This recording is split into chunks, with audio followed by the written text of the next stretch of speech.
तुमचा विश्वास आमची ताकद. बुलढाण्यातील 2 तरुणांवर काळाचा घाला. अमरावती अकोला राष्ट्रीय महामार्गावर आयशर ट्रकचा भीषण अपघात झाला असून बुलढाण्यातील 2 युवकांचा जागीच मृत्यू झालाय. लोखंडी पाईपने भरलेला ट्रक खड्ड्यात कोसळल्याने हा थरार घडला. बुलढाण्यातील इक्बाल चौक आणि जोहर नगर भागात राहणाऱ्या 2 कुटुंबांवर दुःखाचा डोंगर कोसळलाय. आयशर चालक अनिसुद्दीन रफिउद्दीन काझी आणि रेहान नाझिम पठाण हे दोघे नागपूरहून लोखंडी पाईप घेऊन छत्रपती संभाजीनगरच्या दिशेने निघाले होते.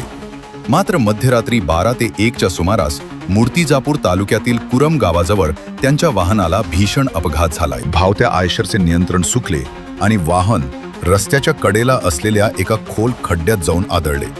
हा झटका इतका भीषण होता की ट्रकमधील जड लोखंडी पाईप थेट कॅबिनवर येऊन आदळले.